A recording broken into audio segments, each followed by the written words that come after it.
G'day, it's Fugitive Australian journalist Shane Dowling from the website Kangaroo Court of Australia.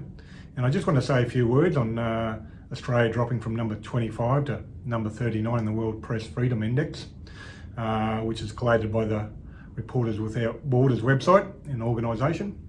But before I do, I just want to say a quick few words on behalf of my sponsor. When you're on the run, you need a good brew. That's why I drink dairy iced coffee. So next time you're out and about, pick up a few from your local supermarket or local corner shop. Thanks for that. Now, on the 3rd of September 2021, the New South Wales Supreme Court issued an arrest warrant for my arrest, even though I've been in Queensland for a couple of years by that stage. But I published a video and an article at that point. So let's listen to the video I published on the 5th of September 2021, which tells the story. And you can read the article that I published at the time too, which gives further details. So let's listen to the video now. G'day, it's Shane Dowling here from kangaroocourtofaustralia.com. Now, an arrest warrant has been issued for my arrest by the New South Wales Supreme Court. I've just published an article on it on 5th of September, giving some of the broad details. Now, the contempt proceeding wasn't instituted by the court, it was instituted by Kerry Stokes Channel 7 and their parent company, 7 West Media. They've been stalking me, in effect, for a number of years, running multiple slap lawsuits against me, trying to silence me in relation to writing about corruption by Kerry Stokes and Channel 7. Kerry Stokes has a long history of running those sorts of lawsuits, so I'm not just the only one.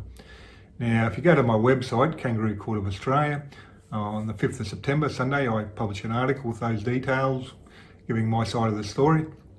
As it currently stands, I'm in Queensland. I applied to have the matter transferred to Queensland a number of times. They refused, and Channel 7 and Kerry Stokes argued against it being transferred to Queensland as well, which is scandalous. I've been up in Queensland since November 2019, and they could have transferred it easily.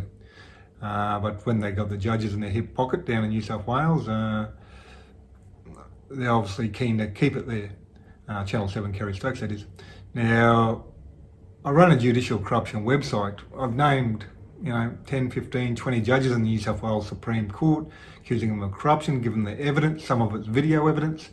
I was never going to get a fair trial in New South Wales. I was actually run out of the state because the court in itself made a couple of complaints to the police, frivolous and vexatious, so I needed to move out of New South Wales.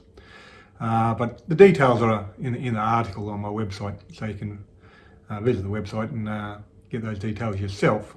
Now, since the arrest warrant was issued, there's been no attempt to arrest me, none that I know of anyhow.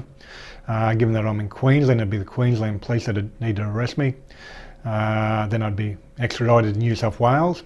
Obviously, as I said in the article I published last year, I'll be challenging that. So the process that I know of is that it'll go before a magistrate for an extradition. I'd challenge it there. If I win or lose, whichever party lost could appeal it to the Supreme Court of Queensland. And obviously it could then go to the High Court of Australia. Now, I think in most cases they have no grounds to appeal it, any extradition.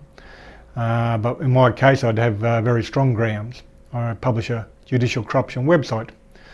I've published books on the issue. And you can go to my website at any given point and you can see article after article naming corrupt judges in the New South Wales Supreme Court. I've got video evidence of the judges talking and clearly acting in a corrupt manner. So the process for them to extradite me to New South Wales would be extremely costly. My guess, probably 50 to 100 grand if I got it to the Supreme Court, because they would employ a barrister, etc. And for someone who's not a threat to anyone, is it worth their trouble? Just even if I didn't challenge the extradition, which I would, they're going to have to send police to Queensland and then fly me back to Sydney, etc. It's just not worth their trouble. In most cases like mine, they don't bother. It's only where it's major criminals, major threats to the community do they hunt people interstate. But obviously the government of New South Wales or the judiciary or whoever pushes it, the Justice Department of New South Wales, they can look at the situation and they can say, no, we're not going to be bothered. I've been hit with 4 contempts. The first one, I was fined $2,000. That was after Kerry Stokes instituted contempt proceedings. It was totally scandalous. I was fined $2,000. I wrote to the New South Wales Justice Department while they were trying to enforce the $2,000 fine, and they said, don't worry about it, we're not going to try and enforce it, and that I never paid it. So who knows, they might do that in this case too. If I was arrested, they might say, no, we're not going to bother, try and extradite him, not worth the cost. Who knows? I suppose we might find out sometime in the future, because I'm not going to hide. I haven't been hiding. Easy to find if they wanted to. The problem is, if they do arrest me and we go to the Queensland Magistrates Court, all the evidence starts spilling out in the court of judicial corruption, how I was denied a fair trial, etc. They're not going to be too happy about that, I don't think. So I think they might try and avoid it. Who knows? Maybe they won't. Maybe they will arrest me. Maybe they will try and extradite me. Spend a lot of money trying to do it, but the bottom line is, if they do, well, that's going to help put a spotlight on the corruption that's actually happening. And it's not going to just be New South Wales then, it'd have to be Queensland who'd have to deny me natural justice as well, because if all the evidence comes out in court, which it would, I've published a couple of books on it. Like I said, I've got video evidence on my website. The Queensland courts would have to act corruptly. If they don't, well, all the evidence of the New South Wales corruption is going to spill out into court. So it's going to be bad news for everyone involved, I think. And neither party would really, I mean the Queensland courts and the New South Wales courts, neither party would really want to see documented evidence of corruption. And worst case scenario, it could end up in the High Court, who knows. So we'll just have to wait and see what happens there. I think that's very relevant because, as I pointed out at the beginning, Australia has dropped from number 25 to number 39 in 12 months, over the last 12 months, on the World Press Freedom Index. I'm a journalist. That's why I've been attacked by Kerry Stokes and his legal team over, since 2014. They've been trying to stitch me up. They've hit me with a number of contempt charges, various court cases. And people say, oh, come on, Shane, that doesn't happen. Well, you only have to look at the Ben Roberts-Smith defamation case, which has been financed by Kerry Stokes. He's paying for them all, for Ben Roberts-Smith and his witnesses. They've been accused of perjury. Kerry Stokes' lawyers have been accused of, in effect, fabricating evidence on behalf of the client, so collusion. And Kerry Stokes himself and the directors of Seven West Media are in big trouble. They've been caught out a couple times of Seven West Media paying for Ben Roberts-Smith and his witnesses. First time they were caught out paying for Ben Roberts-Smith, so they transferred the debt over to Kerry Stokes' personal company.